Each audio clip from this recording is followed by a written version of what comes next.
Este tema de la relación nación-provincias tiene para nosotros una importancia fundamental. Después de haber escuchado estas exposiciones, ¿no?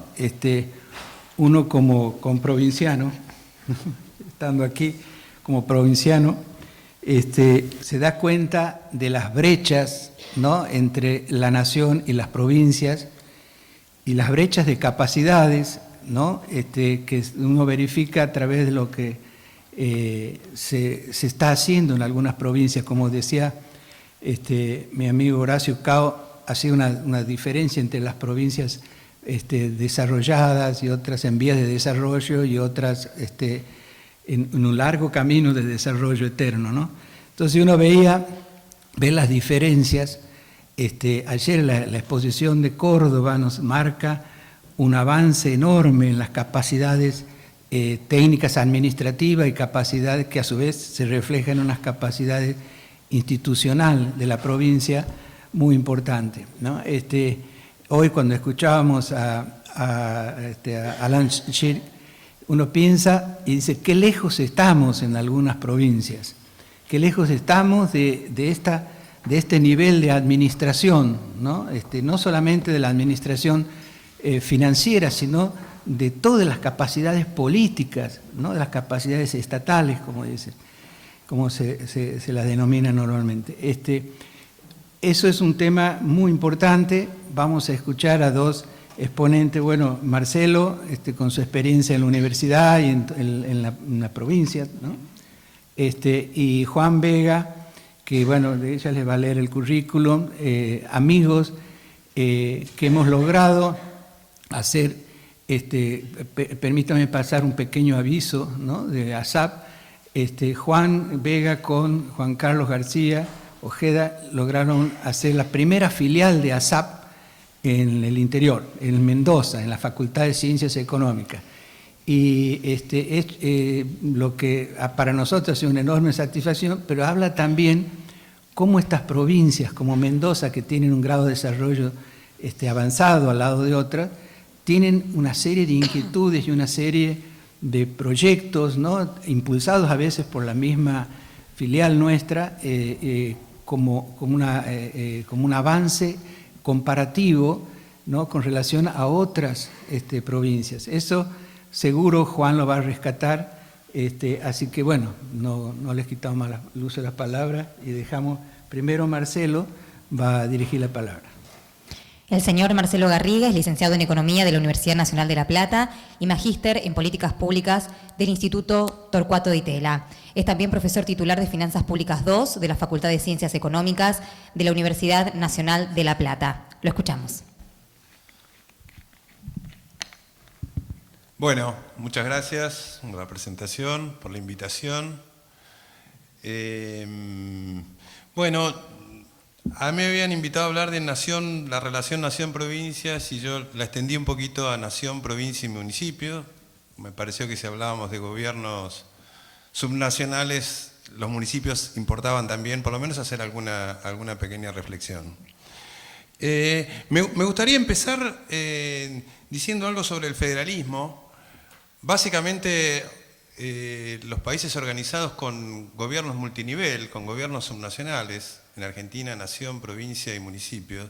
¿Cuál es tres definiciones, alguna razón de la existencia de estos tres niveles de gobierno?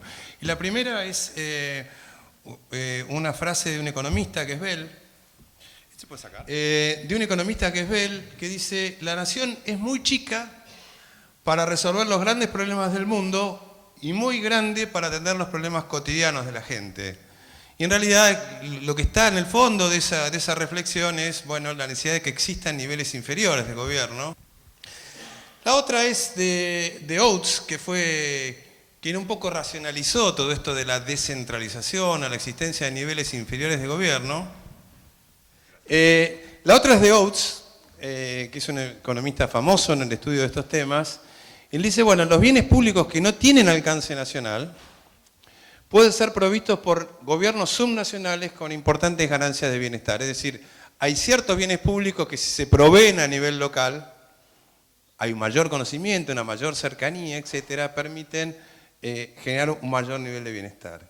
Y por último, permíteme que me tome unos minutitos por contarles una historia muy chiquita, pero me parece muy ilustrativa, y es la de Sánchez de Lozada, que fue presidente de Bolivia. También en un periodo casi de hiperinflación en Bolivia. Él logra estabilizar la economía y a partir de eso lo proponen como posible candidato a presidente de la República. Entonces Sánchez de Lozada, el tipo se había casi educado y vivido en Estados Unidos y había vuelto y había estudiado en una universidad americana. Entonces cuando le dicen, bueno, vos deberías ser el candidato a presidente, dice, qué difícil, yo me llamo Gonzalo Sánchez de Lozada, a su vez se usa el apellido de la madre que tiene doble apellido, es un apellido así interminable. Él tenía muy buena reputación entre la clase más alta y la clase media alta, pero ninguna, las clases más bajas. Dice, bueno, ¿cómo para llegar a la gente? ¿Cómo imitarlo? Bueno, entonces él se compra una camioneta que decía, Goñi escucha. O sea, él trató de buscar un nombre simple, cortito, un sobrenombre de él que era Goñi. Goñi escucha, con la idea de recorrer los pueblos del interior de Bolivia, diciendo, yo no es que vengo a decirle lo que hay que hacer, sino vengo a escucharlos. Al tipo le impacta tanto esa experiencia, porque realmente recorre el país y empieza a hablar con la gente de las localidades del interior de Bolivia y empieza a ver las necesidades reales que hay, que él finalmente, después de haber sido ministro de Economía, él desconocía, digamos, ¿no? Entonces, él llega finalmente gana las elecciones. Y bueno, en Bolivia es uno de los procesos de descentralización más importantes que hubo en Latinoamérica. Él se crean 300 municipios y le cede el 20% de la coparticipación a los municipios. Hay un artículo reciente, de 2015, de Faguet, donde el artículo dice, ¿por qué descentralizar? O sea, le pregunta a él, ¿por qué hiciste esto? O sea, porque básicamente un gobernante nunca quiere ceder el poder, nunca le quiere dar a otro para que el otro gaste, ¿no? O sea, sería contraintuitivo contra la política. No, y entonces él dice, no, bueno, es que yo cuando recorrí los pueblos me di cuenta que yo estaba muy lejos de la necesidad de los pueblos. Bueno, y hay una frase que él dice es preferible tener un tonto cerca de los problemas que un genio a los miles de kilómetros. Bueno, esta en el fondo, expresado muy crudamente, es la visión del federalismo, digamos, ¿no? De eso se trata. Bueno, tiene sus complicaciones el federalismo. En primer lugar es desde el gobierno nacional, o sea, la posibilidad, y en Argentina en esto casi somos expertos, que es la intromisión del nivel nacional con los gobiernos subnacionales o locales, centralismo económico, político, etc. O sea, esto juega en contra del federalismo, lo debilita. Pero también lo debilitan las provincias y municipios cuando tienen un comportamiento oportunista. ¿Qué es un comportamiento oportunista? Cero responsabilidad fiscal, cero esfuerzo fiscal, la nación me va a salvar, digamos. Sabemos que hay un salvataje de última instancia, eso también debilita fuertemente el federalismo. Hay toda una nueva teoría de la segunda generación del federalismo fiscal, o sea, las nuevas teorías sobre el federalismo fiscal dicen justamente que las provincias se requiere que haya una restricción presupuestaria dura, porque ellos saben que la pueden violar, si saben que finalmente hay un prestamista de última instancia, los incentivos a comportarse, entre paréntesis o entre comillas, correctamente, son bajos, digamos, ¿no? Bueno, alguno va a salir a salvarme. Bueno, el mandato de la reforma del 94, van 22 años, un mes, 11 días, que no se cumple el mandato constitucional de que había que reformar o que hay que reformar la Constitución Nacional. Indudablemente, la política, los hacedores de política, estamos en deuda. Algo ha pasado, digamos, ¿no? Uno puede pensar que eso es algún equilibrio político o hay fuertes restricciones. Algo pasa por lo cual eso no se modifica, ha pasado mucho tiempo y periodos largos, ¿no? O sea, 94, piense que pasemos la crisis 2001, o sea, tuvimos crisis fuertes, sin embargo, esto no lo hemos podido cambiar, digamos. En La Plata desde el 96 hacemos un seminario de federalismo fiscal en los meses de mayo, junio. Este año me pasó algo, no sé si es gracioso, pero algo que vale la pena comentar para ver cómo uno ve este problema. Me encontré con un investigador que había estado muchos años viviendo en el exterior, básicamente viviendo en Estados Unidos, y él había participado del primer seminario, ¿no? Vamos por el 20. Y me dice, Marcelo, estuve en el seminario, están discutiendo los mismos temas que yo cuando yo vine en el 96. O sea, hemos avanzado poco, digamos, ¿no? Lo cual es una crítica para los que nos dedicamos a estudiar esto, pero también es una realidad, ¿no? Que no se ha podido cambiar. Capaz que alguna responsabilidad desde la investigación, desde la técnica, también tengamos, ¿no? Seguramente. No hemos sabido proponer cosas que hayan permitido cambiar esto.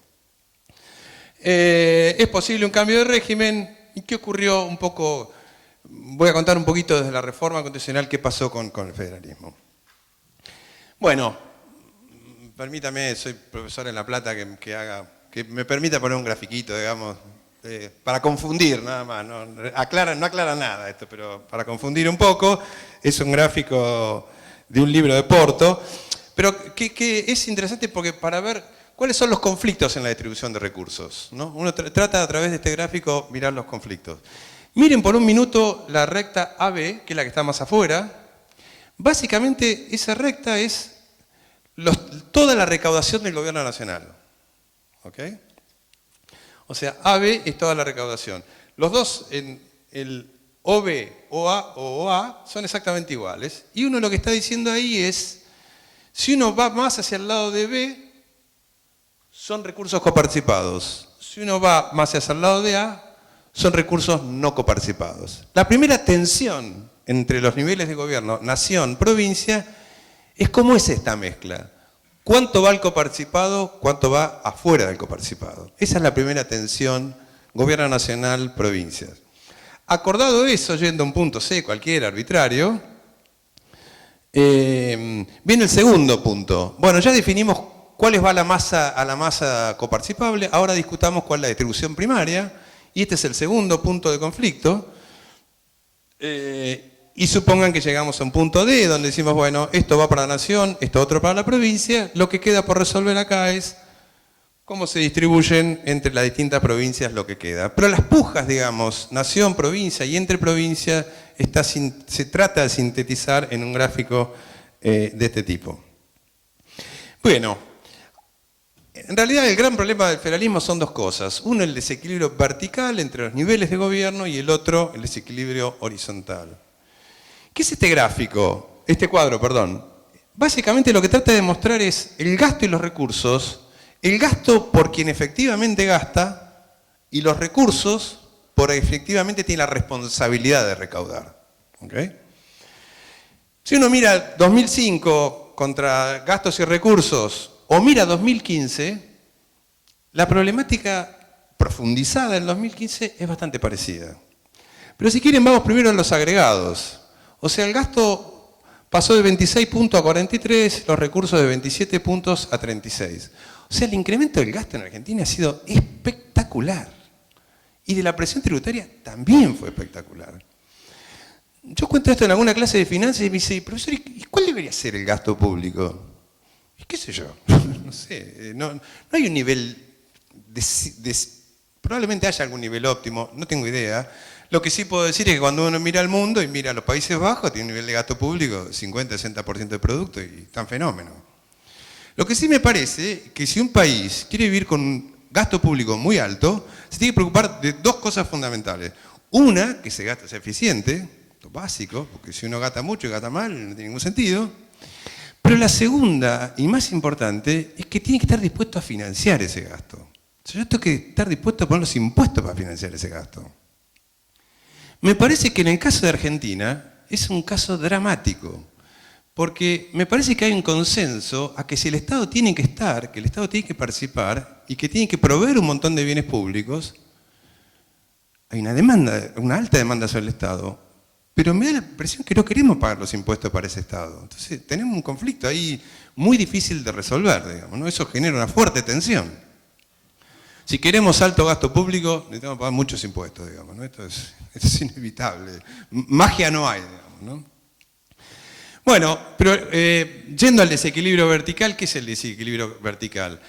Vamos al 2015, la historia para atrás es igual, pero vamos al 2015, la nación gasta un 24 puntos del producto, podemos discutir si esto es un poco más, si la seguridad social está dentro, está afuera, etc. No creo que no vale la pena para el argumento que yo quiero dar, digamos. A ver si puedo con esto.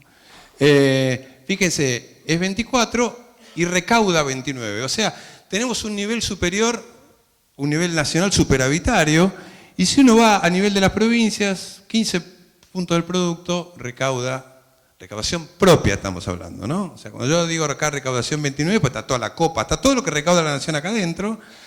En cambio, las provincias gastan 15, recaudan 5, los municipios gastan 4 y recaudan 1,5. O sea, ese es el desequilibrio vertical. O sea, hay un gobierno nacional superavitario y gobiernos subnacionales deficitarios.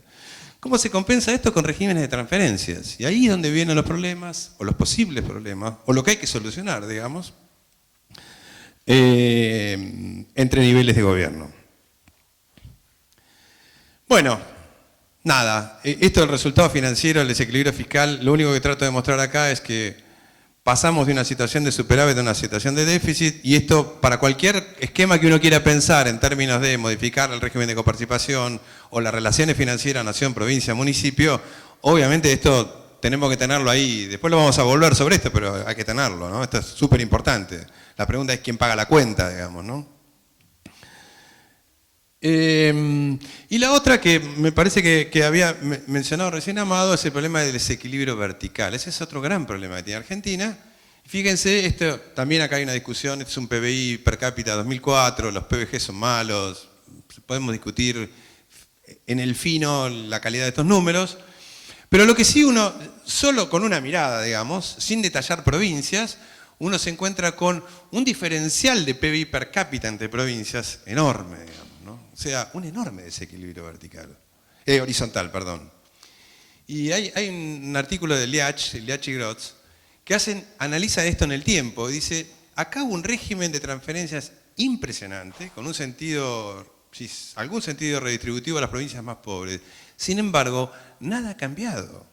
O sea, la idea de ese régimen, que era justamente uno de los problemas a resolver, es digamos, el PBI que tiene Formosa versus el PBI que tiene Santa Cruz, PBI per cápita, ¿no? O sea, claramente hay una diferencia enorme y de alguna manera, con algún régimen, tenemos que ver de subsanar este problema. Y el régimen de coparticipación debería estar en alguna medida detrás de esto. Bueno, nada, acá el Cava es 6 veces el PBI de Chaco, Santa Cruz el triple de Buenos Aires, Neuquén es 5 veces el de Formosa, etc. Vale la pena mirar, si eso es así, ¿qué nos dice la Copa respecto de eso? ¿Qué está haciendo la Copa respecto de eso? No voy a leer todo, que es un plomo, muchos números, no sé si ni se ven desde allá, pero les cuento 2 o 3. Una, Buenos Aires. Buenos Aires recibe 19,5, dice ahí, hoy en realidad en el efectivo debe ir, es cerca de 17,8, 18, por el fondo del conurbano, etcétera, etcétera. Tiene el 38%, 39% de la población. La población es un indicador de la demanda de los servicios, ¿no? De las necesidades fiscales. Recibe el 19, 38 tiene población. Tiene un PBI alto, la participación del PBI 33, probablemente ese número sea relativamente bajo, debe ser un poco más alto, 35, 36. Y tiene el 34% de la población con necesidades básicas insatisfechas. O sea, la pobreza está ahí metida, digamos, ¿no? Esto no es relativo a su población, ¿no? Es respecto al total. Y si uno va a otro extremo y uno se para en Santa Cruz, fíjense, Santa Cruz tiene el 1,6% de la coparticipación, pero tiene el 0,7 nada más de la población. Tiene 0,3 de necesidades básicas insatisfechas. Y tiene un producto relativamente más o menos importante respecto a lo que recibe. O sea, uno tiene capacidad fiscal, digamos, tiene capacidad de recaudar impuestos, ¿no? Ese es el panorama, ¿no? Esta es la Copa. Y como Buenos Aires es el 40% del producto, o cercano al 40% de la población y con un peso del producto muy grande, bueno, ahí se produce un desequilibrio muy fuerte. También en el resto de las grandes, en Santa Fe, Mendoza, Córdoba, algún desequilibrio de este tipo también existe. Bueno, nada, esto es más o menos lo que conté. ¿Cuál es el problema entonces? Es que el régimen que tenemos vigente ni soluciona el desbalance vertical que supuestamente queremos corregir, ni soluciona el balance horizontal que queremos corregir. Ninguno de los dos desequilibrios, por lo visto, el régimen hoy lo está solucionando. Bueno, yo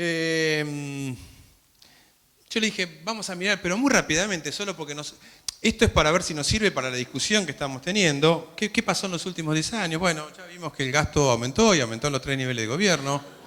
Pero esto es importante, hubo un proceso de concentración nuevamente. O sea, en vez de descentralizar, concentramos más. Fuimos a un proceso de concentración.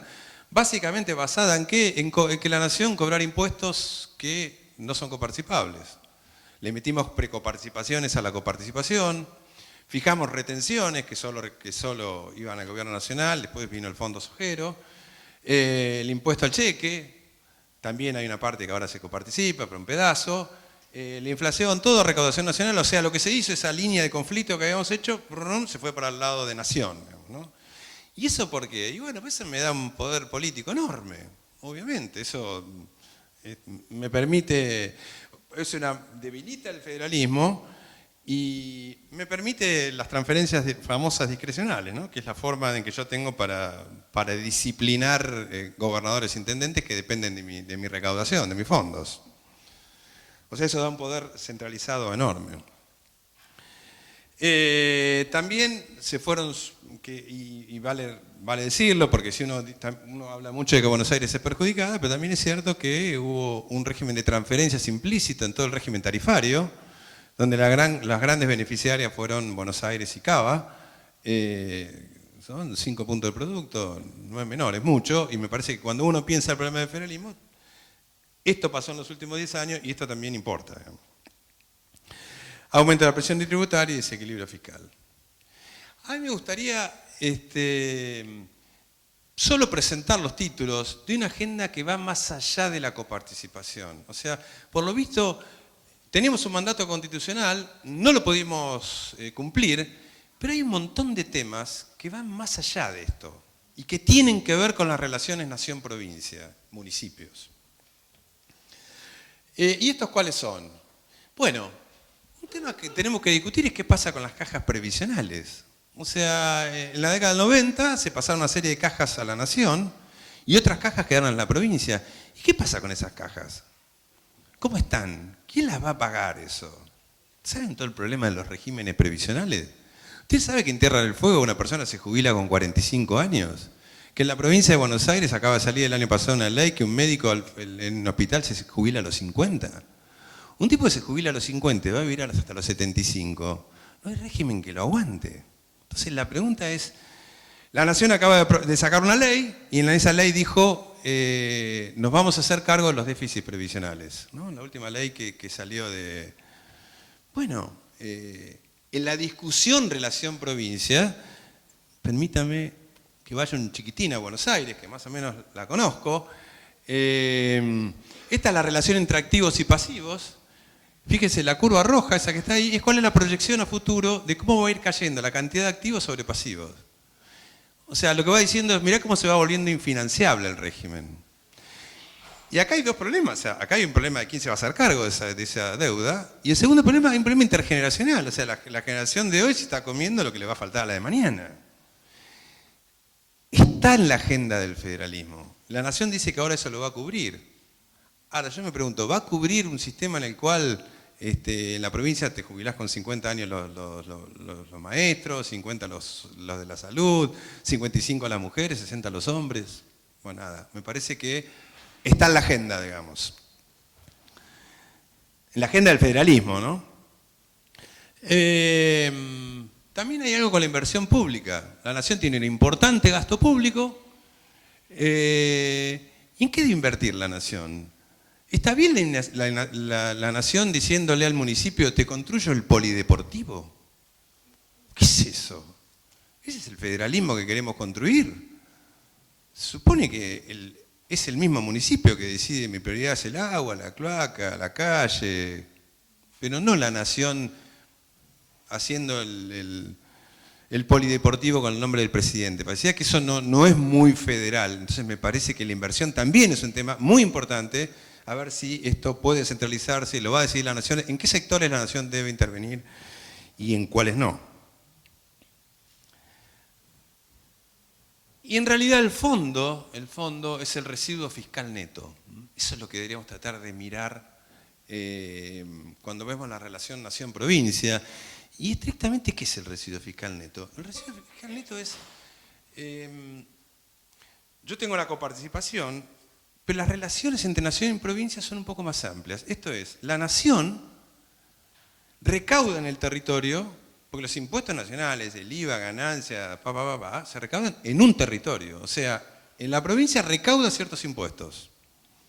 Y a su vez, en esa provincia, manda fondos coparticipados y realiza gastos nacionales. El resumen de eso, cuánto saqué y cuánto volví a poner, es el residuo fiscal neto. Esta es una estimación bastante a mano alzada, si quieren. Tiene la base de un trabajo de Porto, pero no es responsabilidad de él este número lo construimos nosotros, digamos, pero en base a información que estaba ahí, digamos, y hace esa cuenta. Bueno, obviamente el gran aportante acá es Buenos Aires, ¿no es cierto? A esa cuenta de cuánto me sacan y cuánto me vuelven a poner. Tratando de ver si uno puede contabilizar todo, porque cuando uno piensa en un nuevo régimen, o si no piensa en un nuevo régimen, hay cosas para modificar acá que pueden ir cambiando la cosa. ¿Dónde va dirigida la inversión? ¿Dónde tengo la mayor presión tributaria? Etcétera. Hagamos el supuesto que no puedo modificar la copa, puedo cambiar otras cosas. Mirar el residuo fiscal neto, quién es los grandes ponedores y hacia quién va, digamos, es importante. Pregunta, ¿tiene que ir hacia Chubut, hacia Neuquén, a Santa Cruz, todas las petroleras, o nos preocupa Formosa, etcétera? El residuo fiscal neto es un punto, me parece, muy central en las relaciones fiscales nación-provincia. Bueno, otro tema también poco discutido son los recursos naturales. La última reforma constitucional le dio a las provincias la propiedad de los recursos naturales. La pregunta es, ¿qué pasa si mañana Vaca Muerta pasa a ser el oro negro, digamos? ¿Qué vamos a tener? ¿A Neuquén rica? ¿A todo el mundo yéndose para allá? ¿Con salarios 3 veces los del promedio? O sea, ¿el país aguanta una cosa de esa?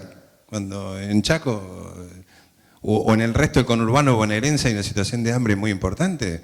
O sea, me parece que esto es algo también a revisar y muy importante para las relaciones fiscales. En general, dado la posibilidad que existan estos desequilibrios, y dado que también depende de precios de bienes que suben y bajan todo el tiempo, en general la propiedad de esos recursos son nacionales. En Argentina la ley, la Constitución estableció otra cosa. Creo que es algo que también en estas relaciones nación-provincia y entre provincias tenemos que incluir en la agenda. Bueno, también hay una discusión sobre la descentralización tributaria, si hay ciertos impuestos que pueden ir a los niveles locales, que es otra forma de fortalecer la correspondencia fiscal, etcétera, de los niveles subnacionales. Y hay una discusión, bienes personales, ganancias, combustible, IVA, que también está en la agenda de lo que deberíamos revisar más allá de la copa. Esa es la idea, ¿no? ¿Qué otros temas tenemos más allá de la copa? Eso es lo que estoy tratando de contarles. Bueno, el gasto tributario, o sea, todo lo que son exenciones tributarias que da la nación y que afectan el territorio. Hoy tenemos, no sé cuánto es, casi 1 punto del producto en Tierra del Fuego, un poquito menos, digamos. ¿Es razonable? ¿Está computado ese gasto en algún lado? Lo tomamos cuando hacemos la cuenta, cuando le vamos a transferir fondos a Tierra del Fuego. Sabemos que además le tiene un régimen que nos cuesta un montón de plata. No discuto la cosa geopolítica, digamos, ¿no? Pero hay un punto ahí, ¿no? que tenemos que mirar. Hay un gasto tributario que cuesta mucha plata. Ese es uno, hay otros, pero el más importante obviamente es el régimen de Tierra del Fuego. También hay una responsabilidad de las provincias. Acá tenemos que ver las provincias que están haciendo. Acá Buenos Aires, el 80% del presupuesto en Buenos Aires sin transferencias, ¿no? Sin transferencias a municipio, sin el régimen de previsional, 80% es personal. Bueno, no se pasa nada. O sea, todo gasto en personal. Ustedes saben, en los últimos 10 años, uno hace una cuenta, el gasto en personal multiplicó por 14. El gasto en bienes y servicios multiplicó por 6. ¿Saben qué? El resultado que es ese desequilibrio así? Que uno va a un hospital y no hay jeringa, no hay gasa, no hay luz, va a la escuela y no hay tiza. Porque hay una función de producción, hay una relación entre el capital humano y los insumos para hacer las cosas. Y si esas dos cosas no tienen alguna relación, no funciona, la prestación del bien público se debilita, ¿no? Esto es terrible.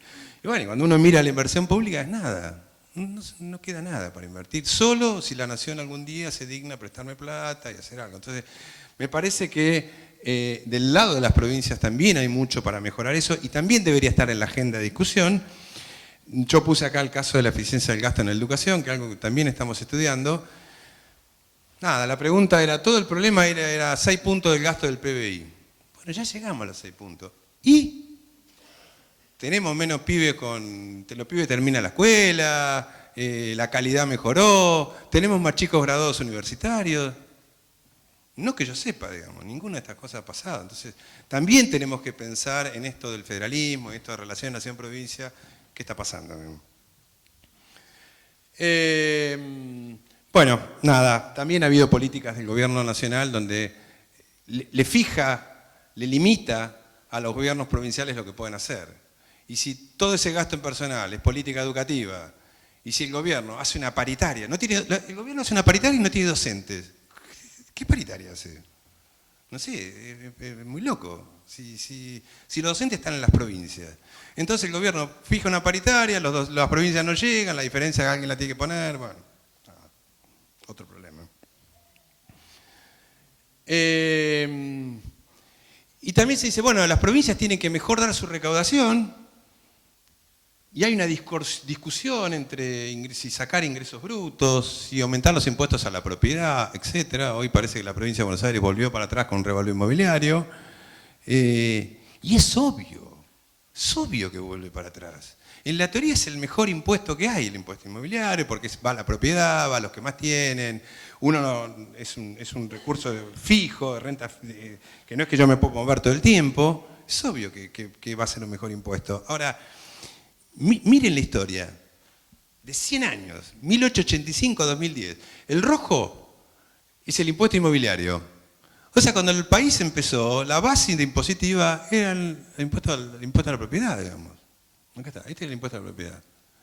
Y esto, con sus distintos nombres, actividades lucrativas, etcétera, etcétera, es ingresos brutos. Ingresos brutos y 75%, 80% de recaudación. Y sí, porque los políticos, una cosa es que a uno le llegue la factura que dice, Marcelo Garriga, de Inmobiliario de tu casa, vas a pagar 3.000 pesos. Y otra cosa es que cuando compre esta botellita que me cuesta no sé cuánto, adentro hay una parte de ingresos brutos. Ni me enteré, ni sé cuánto era el impuesto. Es un impuesto en cascada, distorsivo, mal diseñado, miles de problemas. ¿Y? ¿Ustedes se imaginan los políticos? Toda la propuesta del Ministerio de Economía, ¿cuál era? Bajemos ingresos brutos, subamos inmobiliario. Y la clase política le dijo, ni loco. El año que viene hay elecciones, la gente nos va a putear porque vamos a aumentar el impuesto inmobiliario. No lo cambiamos eso. Pero esa es una realidad que tenemos que considerar. Cuando dicen, no, saquemos ingreso bruto y vayamos a IVA, que es más eficiente, tengo alguna duda de su instrumentación, es probable que sea mucho más eficiente, pero es complicado cambiar un impuesto. Acá hay 100 años de experiencia en ese impuesto. Hay que mejorarlo, hay que hacer un montón de cosas. Pero no sé si es tan fácil, pasemos a otro. Cambiar un impuesto es como, Alberti decía, es como cambiar los cimientos de la sociedad, es complicado. No, perdón.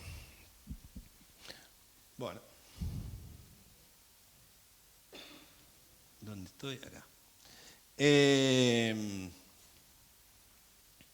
No, y última cosa, y muy chiquita, me referí muy poco, pero no quería dejar de ponerlo, es el tema municipal. O sea, hay una alta demanda por bienes que presta el municipio. O sea, el municipio empezó siendo el típico ABL, ¿no? Alumbrado, barrida y limpieza. Pero hoy el municipio le llega, la pobreza va y le golpea la puerta al intendente. Se suponía que la política distributiva estaba en el nivel nacional de gobierno. Hoy la demanda del intendente es cualquier cosa, digamos, o todo, o todas las demandas que tengo. No es que la política distributiva es del gobierno nacional, pues si no la gente puede mudarse, si fuera local se podría migrar de un municipio a otro. No, bueno, los problemas son todo, digamos, y no tienen ninguna capacidad fiscal. La Constitución habló de la autonomía, muy pocas provincias declararon en su Constitución la autonomía municipal. Bueno, esto dificulta mucho la posibilidad de la debilidad fiscal. Este es el gráfico de la evolución de los recursos propios municipales, la línea roja, y la línea arriba es cómo van los gastos. Hoy por hoy casi no toman, deuda externa no toman, deuda interna solo con proveedores. Nada, depende de las transferencias que venga del nivel superior, que es la provincia, que tiene a su vez el resto de los problemas. Entonces, estamos también ahí en un problema serio. Muy bien, ¿con tiempo? Bueno.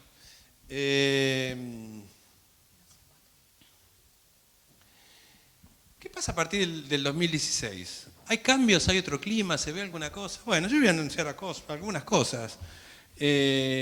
Por lo pronto apareció la Corte y dijo hay que devolver el 15% a las provincias. A 3 se los dio directamente, a las otras 3 el gobierno negoció. O sea, hay un primer paso hacia descentralización, obligado por la Corte. Algunos dirán, no sé, hay un pequeño avance.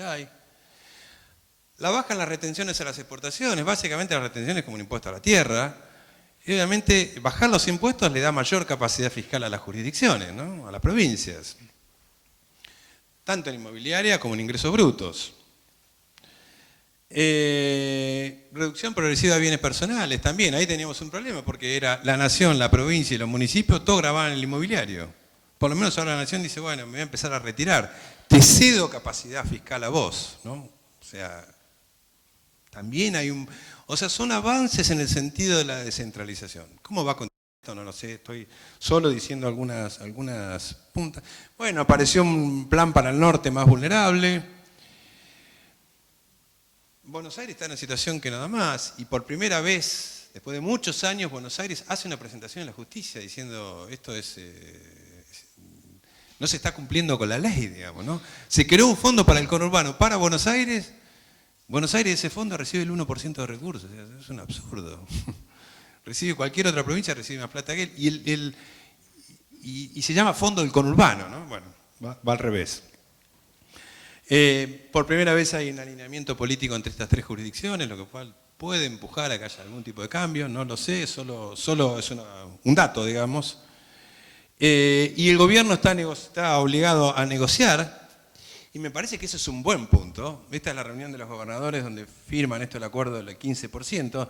Nada, ¿por qué hoy puse la foto? Porque, bueno, hace rato que no íbamos una foto de un presidente con los gobernadores. Está bueno, hay que charlar. No con esto estoy diciendo que se estén haciendo las cosas bien, que no se interprete eso porque muchísimas críticas. Pero me parece que deberíamos tener fotos, muchas de estas, digamos, ¿no? Sí, ya terminó.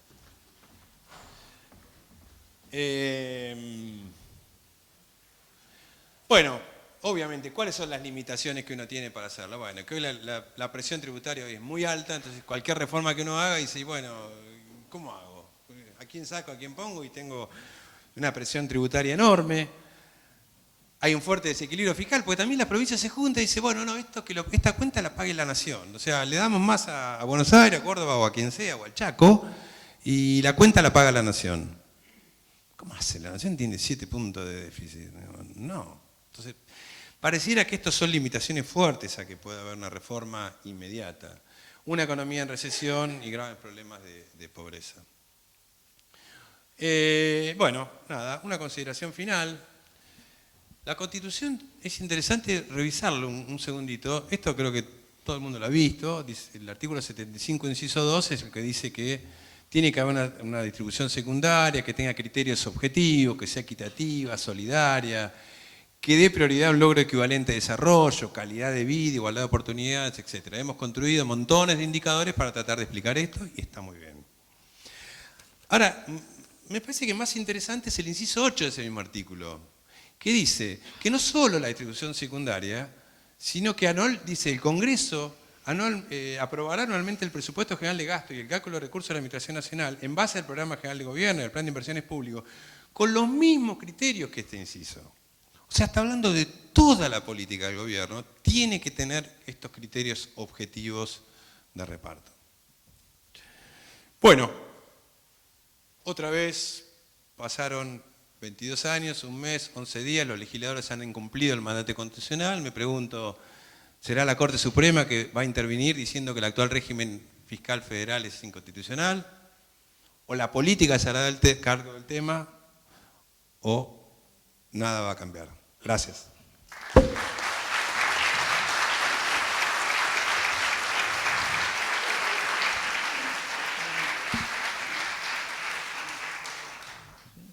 Hola, buenas tardes. Hola. Quería consultarle, seguramente estará en conocimiento que hacia fines del año pasado, previo al cambio de gobierno, se había metido un decreto que replicaba la reposición del 15% de los fondos coparticipables a las 2 provincias que salieron favorecidas con el fallo de la Corte.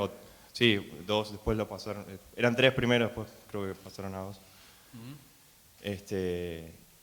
Y había salido un decreto que ampliaba esa misma devolución a todas las provincias. Quería saber qué opinión le merece. Tuvieron 12 años, lo podrían haber hecho el día 1, digamos, así que me sorprende la primera cosa. Y la segunda es que razonablemente esto no se podía hacer de un día para el otro. Y lo primero que hizo el gobierno es llamar a negociar, digamos, ¿no? O sea, a ver, sentémonos razonablemente, ¿de qué forma te la puedo devolver? Estamos todos de acuerdo que hay un fallo, que el fallo hay que cumplirlo, que esto hay que devolverlo, démosle alguna razonabilidad. Se dijo, bueno, 15%, le dimos 5, 3% por año y las provincias súper necesitadas, nunca habían recibido nada, bienvenido. Me parece que es como, si es la mejor solución o no lo podría evaluar, pero sí lo que digo es, se le dio una solución política. Se llamó a los gobernadores justamente en esa foto y se les dijo, muchachos, ¿qué es lo que hacemos? Les ofrecemos esto y los gobernadores les pareció que estaba bien. Pero repito, el gobierno anterior se acordó 2 días antes de irse que tenía un problema grave. Y bueno, nada, se lo dejó al que sigue. Resuelto al que sigue. O mal resuelto al que sigue. Siguiente pregunta.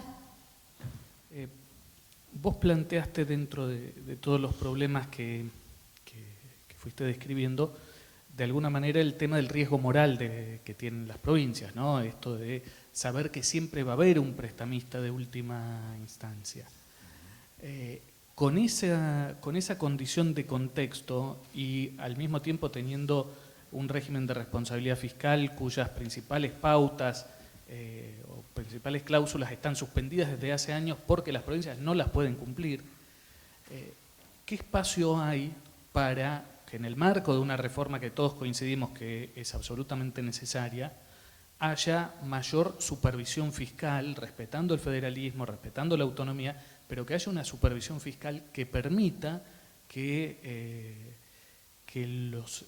los gastos de las provincias no apunten sistemáticamente hacia el desequilibrio? Lo que sí me queda claro es que los pactos fiscales están caídos, digamos, y deberíamos pensar en un nuevo esquema distinto a los pactos fiscales firmados. Ahora, cuando uno tiene provincias que gastan por 100 y recaudan por 10, ya ese nivel de desequilibrio es intolerable. O sea, nos encontramos con gobernadores de 20 años de gobernador, porque les cae el maná del cielo, les viene la plata y es muy fácil ganar la elección cuando a mi población no le cobro nada y alguien paga la cuenta. Nada, ese esquema que obviamente hay que repensarlo. ¿Cuánto espacio hay? Y yo creo que algún espacio hay para esto. No podría definir la letra chica, pero me queda claro que con ese nivel de desequilibrio el comportamiento fiscal es irresponsable. No hay ninguna vuelta. Tenemos que pensar por lo menos que en el margen, o sea, la correspondencia fiscal marginal, que el gasto en el margen que uno quiera hacer se pague con los ciudadanos del propio lugar. Ahora, si todo gasto adicional se paga con la cuenta de la nación, Y bueno, la responsabilidad es enorme, ¿no? Cuando uno va a provincias donde tiene gobernadores de años y años, ¿no? O que se pasa entre varón y mujer, entre marido y mujer la gobernación, ¿no? O sea, es tremendo, ¿no? Perdón, aquí Juan quiere hacer una pregunta y tiene privilegios. Bueno, tenía múltiples preguntas, pero voy a reducir a una sola. Mejor, me vas a probar, profesor. Quería saber tu opinión, más que nada. Sí. Vos hablabas de una sustitución del impuesto de ingresos brutos, un impuesto sumamente distorsivo, por otros impuestos. Y eso quería saber cuál era tu opinión al respecto. Bueno, ahí hay muchísimo escrito, ¿no? De un IVA subnacional o ponerle una sobretasa al que hoy existe. Yo repito, vuelvo al Verdi y me parece que es muy difícil cambiar un impuesto en el cual hay una enorme experiencia. Yo creo que efectivamente si uno pudiera ir un IVA subnacional sin costos de transición, digamos, o de transacción, sería el mejor de los mundos. De todas maneras me parece que sobre ingresos brutos, que finalmente es el impuesto que cobran todas las provincias, y en muchos lugares del mundo, porque la base tributaria es amplia y la capacidad recaudatoria es enorme, tenemos mucho para mejorar, digamos, ¿no? Parece que podríamos ir a un esquema, siendo un impuesto distorsivo, tratar de minimizar esas distorsiones, que de hecho en algún momento en los 90 se trató de hacer, desgravando los sectores primarios, pero hoy es una estructura, si uno mira la estructura licotaria de los ingresos brutos, es terrible, es terrible. Sobre todo por un mal concepto, una mala interpretación. En la provincia de Buenos Aires, principal fuente de recaudación, comercio y servicios, de ingresos brutos. Después, sistema financiero. Comercio y servicios, si uno, no sé ahora si cambió, pero si facturaba menos de 30 millones, una alícuota, arriba de 30 millones, otra alícuota. Imagínense lo que es eso, la cantidad de negocios que se particionan para no pasarse la tasa se duplica, digamos. Todas medidas que todos sabemos que lleva a procesos de evasión, de engaño, de traslado de base, cosas que no funcionan. ¿Qué hicieron? Agarraron el sistema financiero y dijeron, bueno, acá es fácil, acá le cobramos impuestos porque vamos al Banco Central, vemos depósito y crédito y los matamos. Buenísimo. O sea, al sistema financiero le estamos cobrando un montón de impuestos. ¿Alguna vez escucharon? Todos los años le ponen una licotita más al sistema financiero, ¿no? Ingreso bruto. ¿Que algún banco se queje? Ninguno. Les importa cero. Si eso lo pagan los que operan con el sistema bancario, ¿qué preocupación tienen? Ninguna. O sea, eso la paga la pyme que opera por ahí, la paga el pequeño consumidor que opera por el banco. No les importa. De ninguna manera. No recae sobre ellos el impuesto. Ellos son los que pagan el impuesto, pero el impuesto termina pagando otro. Mire, yo no sé cómo será acá, pero en la ciudad de La Plata, el día del pago de haberes, 1, 2, 3, 4 hasta el 10, uno va a los bancos, a los cajeros, colas de una cuadra. Y uno dice, ¿qué hacen todos estos tipos sacando plata de los bancos? Y sí, porque el banco me mata. El banco me compra débitos y créditos bancarios, me retiene con la tarjeta de crédito, me retiene con los depósitos bancarios, con todo. O sea, cuando yo entro a sumar, digo, operar por un banco es terrible, es carísimo. Voy por afuera. Yo digo, vuelvo a ingresos brutos. Es un mal impuesto, sería mejor sustituirlo por algún IVA subnacional. Yo digo, los cambios esos son costosos, son peligrosos, nadie se anima a hacerlo. Y todas las reformas que se quisieron hacer en ingresos brutos fracasaron y volvieron al impuesto original. Pero me parece que le podemos dar, estamos en un impuesto malo, pero podemos ser bastante más racionales de lo que es la estructura tributaria de ingresos brutos, ¿no? Sí, buenas tardes, profesor. Para bajar nuevamente al llano de los municipios y la relación central con provincia de Buenos Aires. En cuanto al RAFAM, ¿se observa una evolución favorable o no se han sumado municipios al régimen? Digamos, a la forma de presentar sus... No, la verdad que me hace una pregunta que no estoy en condiciones de contestar si el RAFAM... No, está muy bien. Me parece que sí es una buena forma de seguimiento presupuestario de los municipios, pero no es un tema que conozca, digamos. Porque precisamente ese desequilibrio subyace en esta falencia digamos, de transparencia en las presentaciones, como los municipios... Al estar por fuera, digamos, de de esta modernización del Estado a nivel central, entiendo que, bueno, que sería de un gran aporte que estos sistemas... Coincido en usted que todo lo que hace a transparentar las cuentas es bienvenido y mejora el control republicano, el control de los ciudadanos. Pero la verdad que me parece que el problema municipal es más serio que eso, digamos. El problema municipal es que tiene enorme cantidad de demandas y no tiene ninguna capacidad tributaria. O sea, ¿qué va a cobrar el municipio?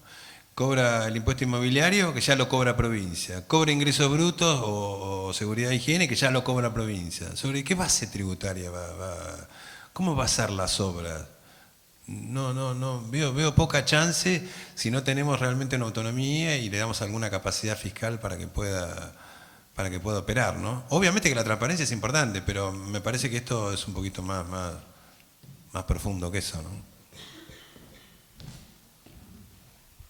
¿Alguna otra consulta? Bueno, muchas gracias por la paciencia. Agradecemos con este aplauso al licenciado Marcelo Garriga por su exposición en este seminario. Bueno, Marcelo.